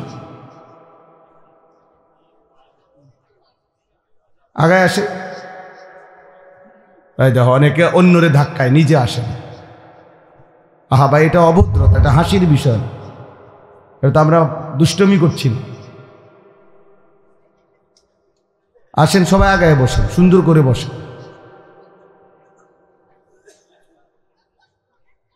এই যে কালো জ্যাকেটওয়ালা ভাই, আপনার কি সমস্যা? কি আসেন। আরে ভাই, ফাঁকা জায়গা পূরণ করে বসার মধ্যে সাংঘাতিক সওয়াব, ভীষণ সওয়াব। একেবারে বুখারী শরীফের হাদিসের মধ্যে আছে। নবী সাল্লাল্লাহু আলাইহি সাল্লাম বলছেন, কোনো দ্বীনি মজলিসে যে ফাঁকা জায়গা পূর্ণ করে বসে সে আল্লাহ তাআলার আশ্রয়ে চলে যায়। মাওলানা এইমাত্র বলল আপনাদেরকে, একটা হাদিস শুনাইতেছিল বারবার। প্রিয় ভাই মাওলানা ইসরাফিল এই যে বলল এইমাত্র, আমি আয়েশা যেটা শুনতেছিলাম, যে ব্যক্তি ফজরের নামাজ পড়ল সে আল্লাহ তাআলার জিম্মায় চলে গেল, মানে আল্লাহর দায়িত্বে চলে গেল। ঠিক এরকম নবী সাল্লাল্লাহু আলাইহি সাল্লাম বলেন, যে কোনো মজলিসে দ্বীনি মজমায় ফাঁকা জায়গা পূরণ করে বসলো সে আল্লাহর আশ্রয়ে চলে গেল। ফাকাদ আওয়া ইলাল্লাহ, বুখারীর রওয়ায়াত। অনেক বড় নেকি। আমরা অনেক সময় মনে করি আর কি আরেকজনকে ধাক্কাই দিই। বেটা তুমি আরেকজনকে নিজের হাতে আরেকজনরে আগায় দিলা কল্যাণের দিকে, নিজে রয়ে গেলাম পিছনের দিকে। বেউকুফি করলা বরঞ্চ। তুমি তো মনে করছো তুমি চালাক, তুমি তোমার জাগাত বসে রইছ, আর অন্য একজন আগাইছে হে মনো বেউকুফ। না না, নিজের হাতেই বরং তাকে তুমি কল্যাণের দিকে, আখেরাতের দিকে একটু আগায় দিলা। কাজে সেই চালাক যে আগাইছে। দ্বিতীয় কথা হলো, সবার হাতের যেই মোবাইলগুলো, ওগুলো নামাও, নামাও ভাই, এগুলো নামাও। একটা মোবাইলও তুলে ধরো না ভাইয়া, সবার পকেটে মোবাইল রাখো। এই স্ট্যান্ড ছাড়া যেগুলো হাতের, এগুলো এমনি শুনো। অল্প, আমি দেরি করব না, কিন্তু কিছুক্ষণ সময় আমরা মনোযোগ দিয়ে আল্লাহর কথা শুনি। এটা বহুত জরুরি বাপ। বসে থাকা নিচে কষ্টকর, বলা যেমন কষ্ট, শোনাটাও কষ্ট। আমি নিচেও বসে, আমি এখনো আলহামদুলিল্লাহ আমাদের বড়দের ওয়াজ আমরাও শুনি, এমন না যে শুধু ওয়াজ করি। প্রতি মাসে নির্ধারিত কয়েকদিন আছে আমার নিজেরই, যেখানে আমি বড় কয়েকজন বুজুর্গের বয়ান শুনতে যাই। এটা আমার ডায়েরিতে এন্ট্রি করা আছে। তাহলে আমরাও বয়ান শুনি আমাদের বড় বুজুর্গ আলেমদের। তো বসে শোনাটার ক্ষেত্রে আমি নিজের অভিজ্ঞতা হলো যে লম্বা সময় যে ঘাড় সোজা করে শুনতে হয়, এতে ঘাড়ে ব্যথা করে, কষ্ট হয়। তাহলে বোঝা গেল শুনবার মধ্যেও কষ্ট আছে, বলবার মধ্যেও কষ্ট আছে। কিন্তু এই উভয় কষ্টের দ্বারা যদি কোনো বেনিফিট না আসে, উপকার না আসে, তার লাভ হলো কি? ছোট বড় প্রতিটা আয়োজনের পিছনে অনেক, এই যে আওয়াজটা কেমন অন্যরকম বানায়, আওয়াজ যেমন হয়ে গেল, বাহিরে না আওয়াজ হয়, ভিতরে আওয়াজ।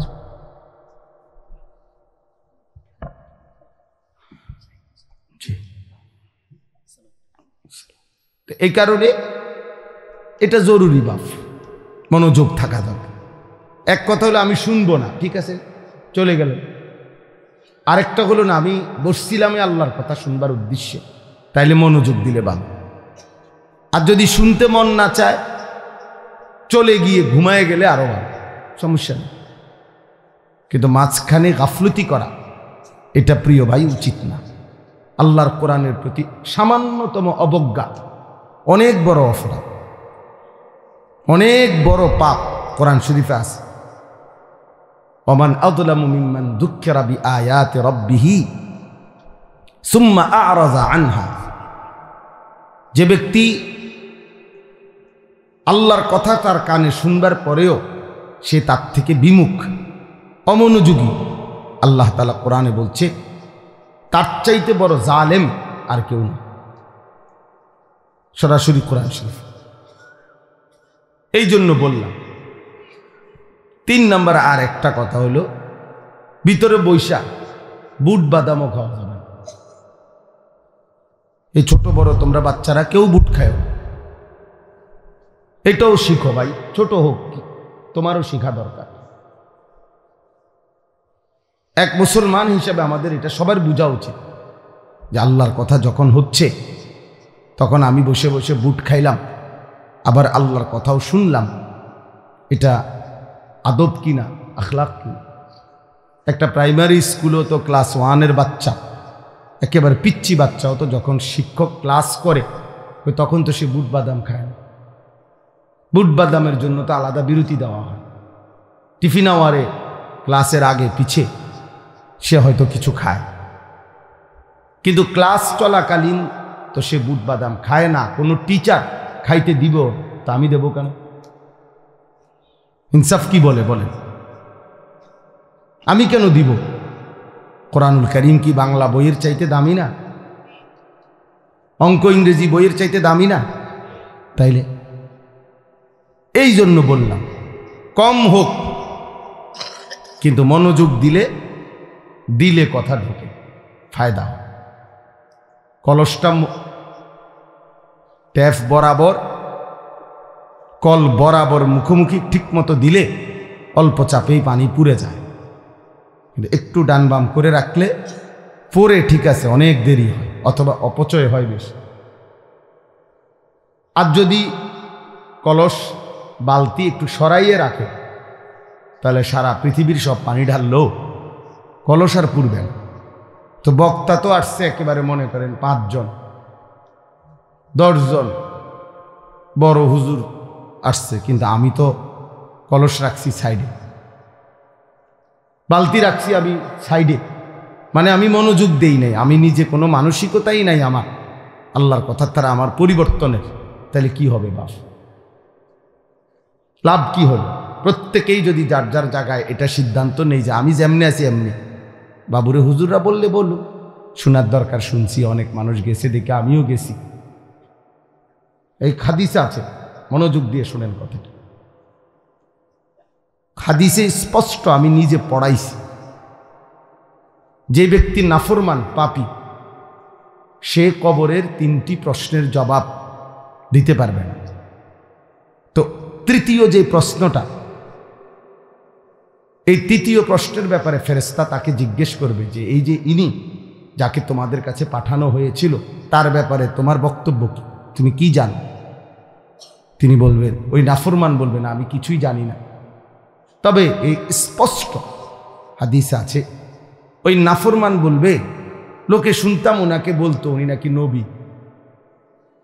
তা আমি এরকম বলতাম উনি নবী, এর দূরে, কিন্তু উনি আমার জন্য কি, ওনার থেকে আমার কিছু গ্রহণ করার আছে, আমার জীবনে ওনার থেকে নেওয়ার মতো কিছু আছে, এটা আমি ভাবতাম না।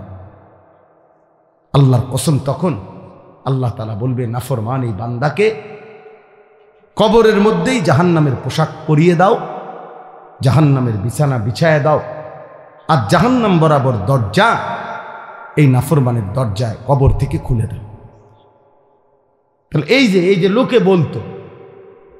বলতো উনি নাকি শেষ নবী, আমাদের একজন নবী আছে, আমরাও তো অনেকের ধারণা এটা, আমাদের একজন নবী আছে, উনি অনেক বড় নবী, শ্রেষ্ঠ নবী, উনি আল্লাহর প্রিয় নবী মুহাম্মদ সাল্লাল্লাহু আলাইহি সাল্লাম। তো সেটা তো ঠিক আছে, বুঝলেন, কিন্তু আপনার জন্য কোনো করণীয় কিনা আছে কিনা? সেই নবী আমার জন্য কেন আসলেন, পৃথিবীতে কেন আসলেন, তার থেকে আমি কি নিলাম, এটা তো দেখার বিষয় ছিল। এটা তো উচিত ছিল যে আমার চুল, চেহারা, লেবাস, পোশাক, আমার ঘর সংসার, বাজার, ব্যবসা, চাল চলন, উঠা বসা, লেনদেন, আচরণ, উচ্চারণ, এর মধ্যে আল্লাহ নবী সাল্লাল্লাহু আলাইহি সাল্লামের কোনো অনুসরণ আছে কিনা। আমার জীবনের কাজ মনে করেন 20টা, একজন আমার কাম, এখন 20টার মধ্যে আমার রসুল সাল্লাল্লাহু আলাইহি সাল্লামের অনুসরণ আছে কয়টা, এটা কি একটু বিবেক দিয়েও মিলানো ভাবার কি কোনো দরকার নাই? বলেন, কথা বলেন। তাইলে আমাদের তো এই প্রেরণাই জানেন। তো এই জন্য বললাম যে অনেকে ওয়াজে গেছে দেখে আমিও গেছি, এই হুজুরের ওয়াজ নাকি এখন অনেকে শুনে, এই জন্য আমিও শুনছি, কিন্তু আমি আমার মতো। তাহলে তো হইল না বাপ, তাইলে তো হইল না, এটা তো কোনো বিষয় হইল না। তাই এই জন্য দয়া করে আমার মূল মাকসাদ, প্রতিদিন আমি ব্যক্তিগতভাবে আলহামদুলিল্লাহ, আপনারা অনেকেই আমার চিনেন, আমি তো এই অঞ্চলে অনেক আসছি গেছি, কিন্তু খুব বেশি অথবা খুব কম এটা নিয়ে শ্রোতার আমার কোনো পেরেশানি নেই। আমার পেরেশানি হলো আমরা মনোযোগ দিয়ে আল্লাহর কথা শুনতে হবে, এবং আল্লাহর কথা আমারও দরকার, আপনাদেরও দরকার, পরিবর্তন আমারও দরকার, আপনাদেরও দরকার। আমরা যে যেখানে আছি সেই অবস্থা থেকে আমাদের আরও অগ্রগতি, উন্নতি, আখেরাতের লাইনের আরও ফিকির আরও বাড়ানো দরকার। আমারও ঘাটতি, আপনাদেরও ঘাটতি। বলেন আপনি তো হুজুর না, আমাগো ঘাটতি শুনলেও আপনি কুল কিনার, আপনি বুঝতেন না। আমাদেরও অসংখ্য অগণিত ত্রুটি, আপনাদেরও ত্রুটি, আপনাদেরও ত্রুটি। তাহলে আমাদের প্রত্যেকের উচিত প্রতিনিয়ত আল্লাহর দিকে, আখেরাতের দিকে, কোরআনের অনুসরণের দিকে এগিয়ে যাও। তো সেটা যদি আমি গ্রহণই না করি, মনোযোগই না দেই, আমি যদি এটা আমার জন্য কোনো প্রয়োজন মনেই না করি, তাহলে হবে কেন? তাইলে হবে কেমনে বাপ? আপনারা দয়া করে এই জন্য মনোযোগ দিয়ে ওলামায়ে কেরামের কথা শুনুন। মাওলানা ইসরাফিল আমার অনেক ঘনিষ্ঠ মানুষ, পরিচিত মানুষ, আমাদের ক্যান্টনমেন্টের পাশাপাশি আমরা থাকি। মাওলানা ক্যান্টনমেন্টের একটা মেন ক্যান্টনমেন্টের একটা গুরুত্বপূর্ণ মসজিদে ইমাম, খতিব, মাদ্রাসার তার নিজস্ব একটা প্রতিষ্ঠানও আছে। অনেকক্ষণ বয়ান করছে, আমি তো শুনে অবাক যে একজন মানুষ এতক্ষণ বয়ান করছে। আল্লাহ তার হায়াতে বরকত দান করে, জবানে বরকত দান করে। তো বিষয়টা হইল আমরা কি নিলাম নিজের জন্য? যদি একটি কথাও না নেই, এই যে নওজোয়ান, কিশোর, তরুণ, তোমরা ছেলেরা, তোমাদের মেধা, পূর্ণ মেধা। তুমি যদি বলো তুমি বোঝো না, না না, বুড়ো মানুষ কম বুঝতে পারে, কিন্তু জওয়ান তার সব কিছুই জওয়ান। যে যুবক, যে শক্ত সামর্থ্য জওয়ান, তার মেধাও জওয়ান। ছেলেটা নওজোয়ান, তার মেধা কি বুড়ানি? তাইলে তোমার বুঝ, বুদ্ধি, শক্তি, সাহস, হিম্মত, আকল, দিমাগ সব তাগড়া, জওয়ান। তুমি এই মুহূর্তে যে পরিমাণ ভার সইতে পারবা, আরেকজন 60 বছরের, 70 বছরের চাচা সেটা পারবেন। কোরআন শরীফে আছে স্পষ্ট, আল্লাহ তাআলা বলেন, এই আয়াতটা মনোযোগ দিয়ে শোনেন তাহলে বুঝবেন। আল্লাহ তাআলা বলেন সূরা হজ, এই সূরাতে আছে, ওয়ানুকিররু ফিল আরহামি মা নাশাউ ইলা আজালিম মুসাম্মা। আল্লাহ বলেন একটি নির্দিষ্ট সময় পরিমাণ আমি মায়ের পেটে মানব সন্তানকে, বাচ্চাকে অবস্থান করি, রাখি। 9 মাস, 10 মাস, এর মধ্যে একেবারে সংখ্যা কম বেশ হয়, সবার একেবারে গুনা গুনা 9 মাস, গুনা গুনা 10 মাস না। আল্লাহই জানেন কোন বাচ্চাটা কতক্ষণ থাকবে। আল্লাহ তাআলা বলেন সুম্মা নুখরিজুকুম তিফলান, অতঃপর আমি আল্লাহই তোমাদেরকে মায়ের পেট থেকে একটি বাচ্চা, তিফল, তিফল মানে শিশু, একটা শিশু হিসাবে বের করে আনি। সুম্মা লিতাবলুগু আশুদ্দাকুম, অতঃপর আমি আল্লাহই তোমাদেরকে শক্তি, সাহস শরীরের মধ্যে দিতে থাকি। ধীরে ধীরে সেই দুর্বল ছোট্ট বাচ্চা শক্ত সামর্থ্য জওয়ান বয়স হতে থাকে, আগাইতে থাকে। এ দেখেন আল্লাহ তাআলা বলেন ছোট্ট সেই শিশুটিকে আমি ধীরে ধীরে সামনের দিকে নিতে থাকি, শক্তি বাড়াই, শক্তি বাড়াই, শক্তি বাড়াই। 2 বছরের শক্তি তো 6 বছরে আরও বেশি, 10 বছর বয়সে আরও বেশি, 15 বছর বয়সে আরও বেশি, এইভাবে বাড়াইতে থাকি। এর মধ্যে আমি এই অবস্থায় 2টা কাজ করি।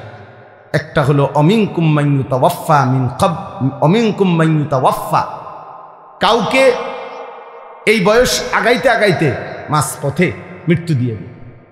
অর্থাৎ কাউরে 18 বছর, 25 বছর, 30 বছর বয়সে কোনো এক সময় মৃত্যু দিয়ে দেই।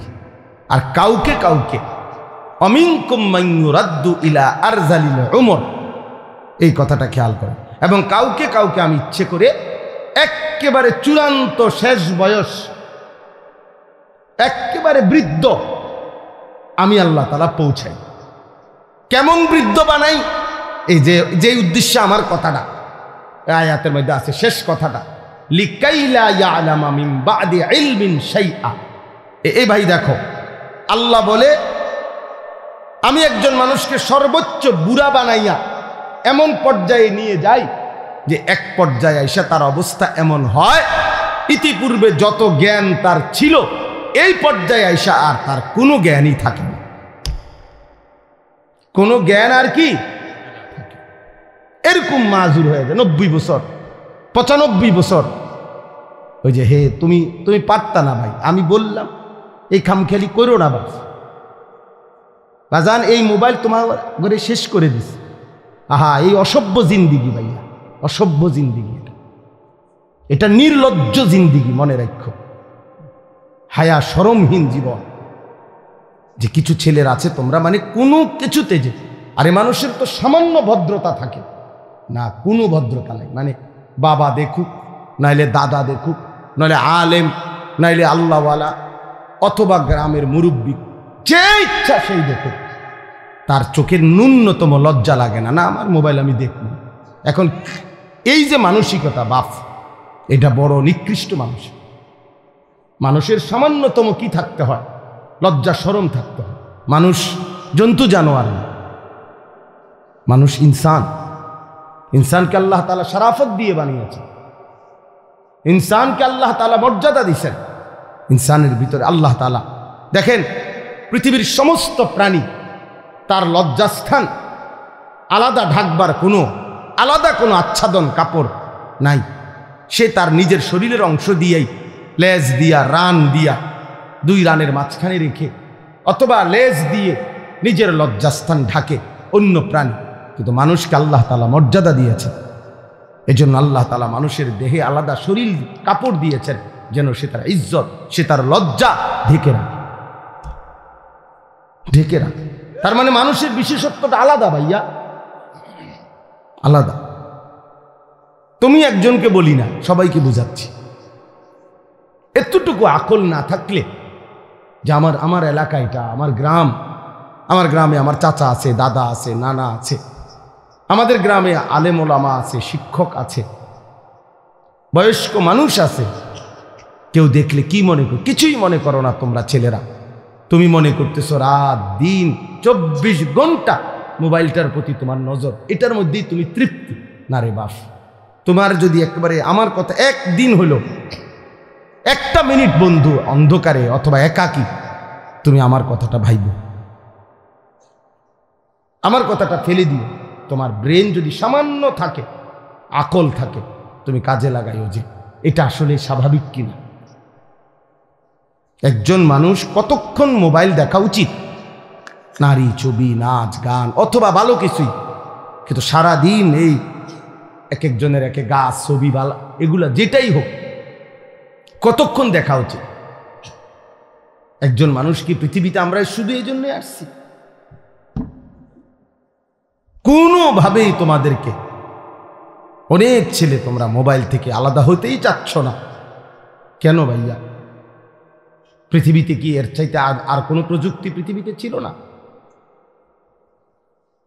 এটা কেমন ধরনের কথা হলো যে রাত দিন ফুল টাইম জীবনটা এই মোবাইলটার সাথে বাইধা ফেলা? এটা তোমারে কোথায় নিবে বাপ?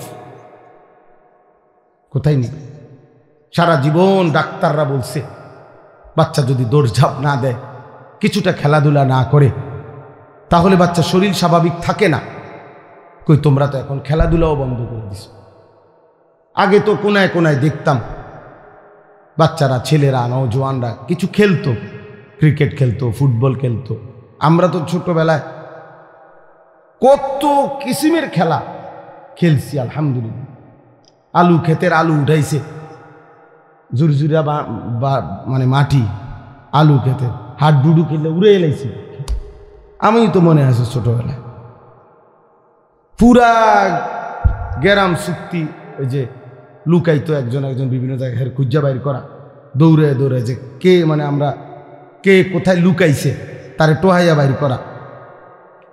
তো অনেক দৌড়ঝাঁপ দিত, এক বেলা দৌড়ঝাঁপ দিত, ঘাম ঝরত, এরপরে আইসা বাচ্চা আবার পড়ত।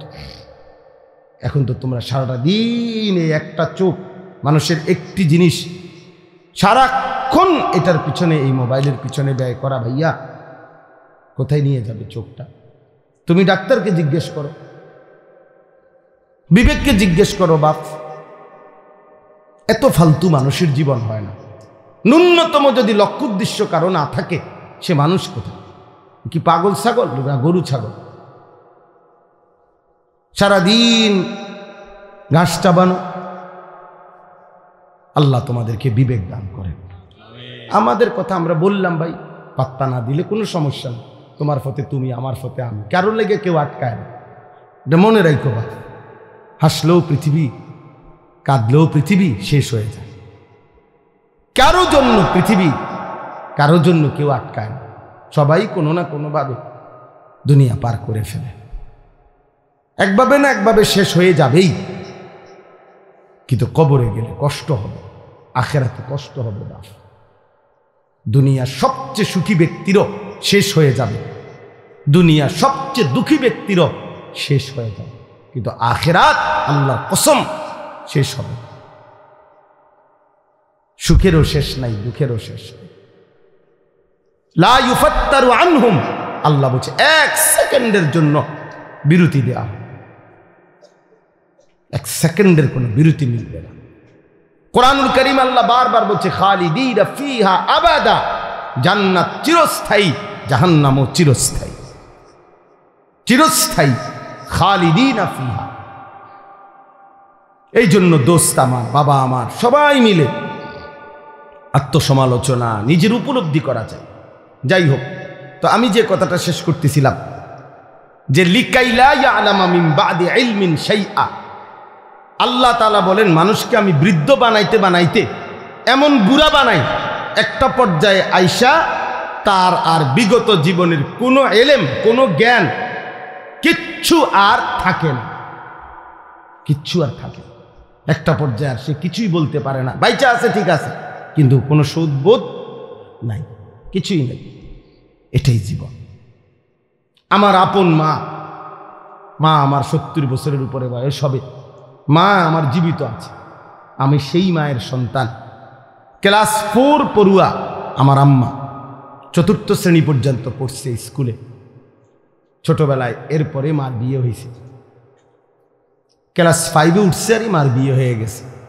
আগের দিনে এমনই ছিল, আমাগো মা চাচিরে এমনই ছিল, কুদ্দুর কাদ্দুর পড়ছে, গেছে আইছে অল্প কুদ্দুর, একটু সাবালক হয়েছে আর বিয়ে দিয়ে আলাইছে।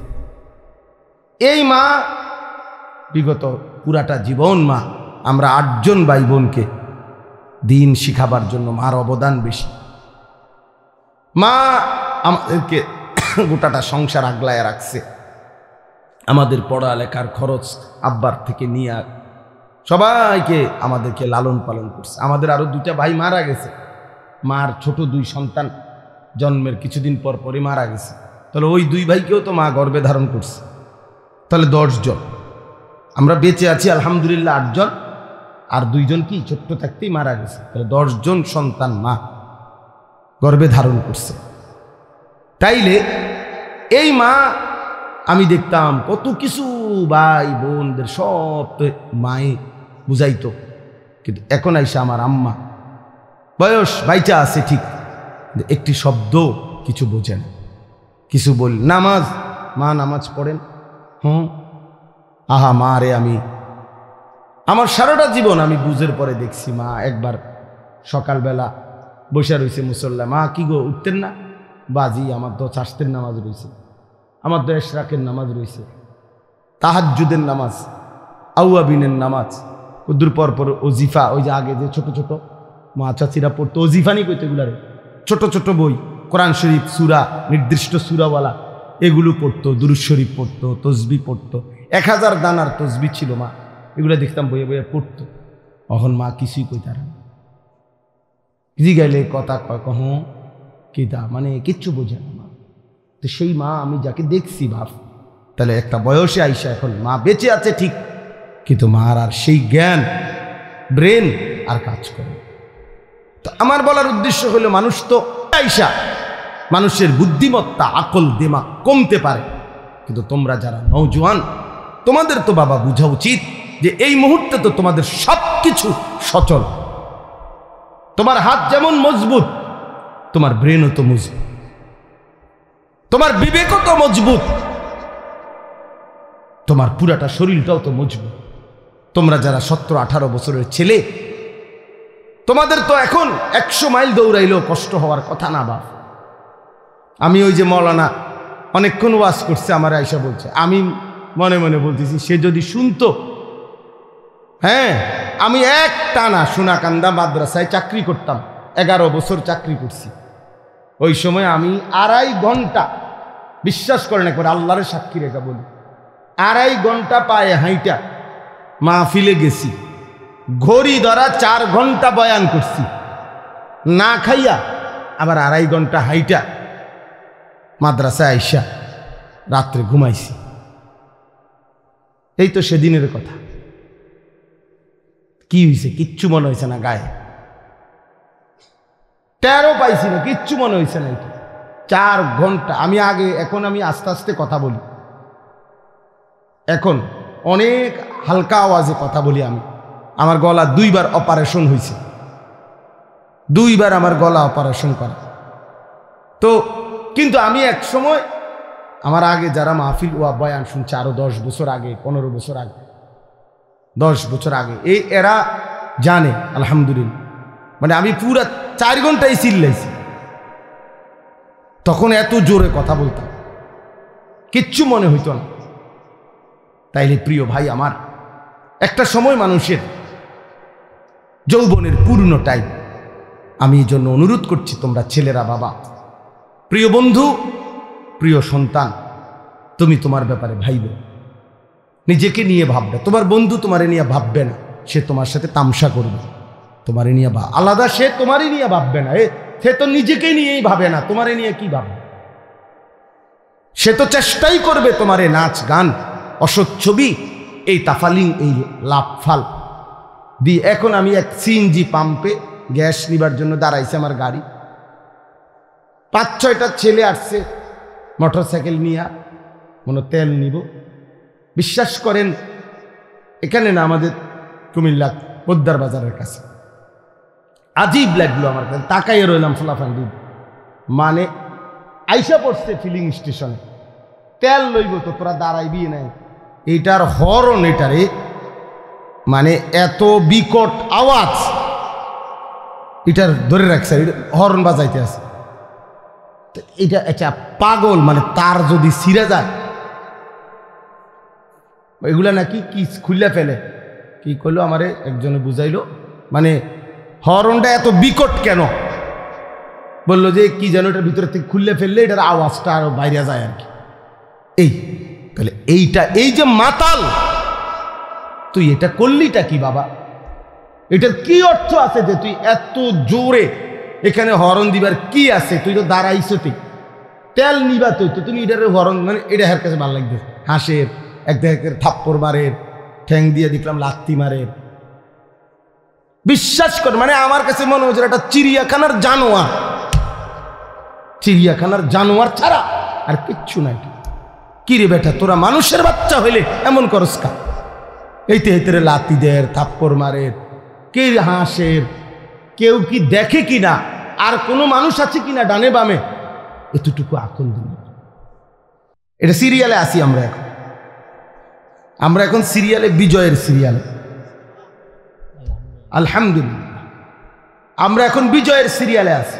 এই জন্য সিরিয়ায় ইমানদারের বিজয় হয়েছে, আফগানিস্তানে ইমানদারের বিজয় হয়েছে, হয়েছে না? আরো হবে ইনশাআল্লাহ। আরো ফিলিস্তিনে একদিন ঘুম থেকে জায়গা তোমরা শুনবা, ইসরায়েলের কুত্তারা নাই, ইসরায়েলের কুত্তারা নাই, শুইনো ফিলিস্তিনের বিজয় হবে একদিন ইনশাআল্লাহ। সারা পৃথিবীতে ইমানের বিজয় হবে। সেদিন তুমি আফসুস করবা, হায় চরিত্র কেন নষ্ট করলাম, আখলাক কেন নষ্ট করলাম। আল্লাহ আমাদের সকলকে ইমান আমলের দৌলত দান করেন। আলহামদুলিল্লাহি রাব্বিল আলামিন। আল্লাহুম্মা আনতাস সালাম ওয়া মিনকাস সালাম, তাবারাকতা ইয়া দাল জালালি ওয়াল ইকরাম। মাওলায়ে করিম আপনি মাফ করে দেন, করিম আপনি মাফ করে দেন, মেহেরবান মাওলা আপনি মাফ করে দেন। আয় আল্লাহ আপনি মাফ করে দেন। রাত গভীরে ফোঁটা ফোঁটা কুয়াশা পড়ছে, ঠান্ডার মধ্যেই আপনার কথা শুনেছিলাম। আল্লাহ আপনি আমাদের আখিরাত সুন্দর করে দেন, পেছনের জিন্দেগির সমস্ত গুনাহ মাফ করে দেন। আল্লাহ আমার এই জওয়ান যুবক ছেলেগুলোকে, কিশোর তরুণ নওজওয়ানদেরকে নামাজি বানিয়ে দেন, চরিত্রবান বানিয়ে দেন, উত্তম আখলাকওয়ালা বানিয়ে দেন। আগামীর ইসলামের জন্য এদেরকে কবুল করে নেন। আগামীর কালেমার পতাকা উড়াবার জন্য, মাহাদির পক্ষে লড়বার জন্য এদেরকে কবুল করে নেন। আমার বাবা চাচাদেরকে আরো বেশি নেক আমলের তৌফিক দান করেন। সমস্ত কবরবাসীদেরকে মাফ করে দেন। কিয়ামত পর্যন্ত কবরের আযাব মাফ করে দেন। কবরগুলোকে জান্নাতের টুকরা বানিয়ে দেন। মা বোনদেরকে পর্দা পশিদা দান করেন। অসুস্থ বিমারি যারা শিফা করে দেন। প্রত্যেকের কামাই রুজিতে হালাল বরকত দান করেন। প্রবাসী বিদেশের জমিনে যারা সহি সালামতে নিরাপদে রাখেন, যার যত নেক মাকসাদ আছে পূরণ করে দেন। যার যত অভাব পেরেশানি দুশ্চিন্তা অস্থিরতা আছে দূর করে দেন। আল্লাহ সমস্ত শারারাত থেকে, ফিতনা ফাসাদ থেকে, অ্যাক্সিডেন্ট দুর্ঘটনা থেকে আমাদের প্রত্যেককে হেফাজত করেন। আল্লাহ ছেলেগুলোকে কবুল করে নেন, ছেলেগুলোকে কবুল করে নেন। মা বোনদেরকে পর্দা পুশিদা দান করেন, মা বোনদেরকে পর্দা পুশিদা দান করেন। আমার দেশকে নিরাপদ করে দেন। সারা পৃথিবীর মজলুম মুসলমানদেরকে বিজয় দান করেন, কালেমার বিজয় দান করেন, ঈমানের বিজয় দান করেন। আল্লাহ ইসরায়েলের ইহুদি বেঈমানদেরকে ধ্বংস করে দেন। সারা পৃথিবীর বেঈমানদেরকে আল্লাহ মোকাবেলায় আমাদের ঈমানদারদের বিজয় দান করেন। রব্বির হামহুমা কামা রব্বায়ানি সগীরা। রব্বানা হাব লানা মিন আজওয়াজিনা ওয়া যুররিয়াতিনা কুররাতা আয়ুন ওয়াজআলনা লিল মুত্তাকিনা ইমামা। আয় আল্লাহ, এই মাহফিলখানা বাস্তবায়ন করতে গিয়ে যার যতটুকু সহযোগিতা ছিল, টাকা পয়সা বুদ্ধি পরামর্শ, সকলকে কবুল আর মঞ্জুর করে নেন। যে যত দোয়া চেয়েছে সকলের নেক দোয়াগুলো কবুল করে নেন। আল্লাহ এই মসজিদখানা কবুল করে নেন। মসজিদের তামাম জরুরত আপনি পূরণ করে দেন। মসজিদে যারা যখন যত সহযোগিতা করেছে শুরু থেকেই পর্যন্ত সকলকে কবুল আর মঞ্জুর করে নেন। সকলকে মাফ করে দেন। ছোট ছোট মাসুম বাচ্চাদেরকেও মাফ করে দেন। রব্বির হামহুমা কামা রব্বায়ানি সগীরা। সুবহানা রাব্বিকা রব্বিল ইজ্জাতি আম্মা ইয়াসিফুন ওয়া সালামুন আলাল মুরসালিন ওয়ালহামদুলিল্লাহ।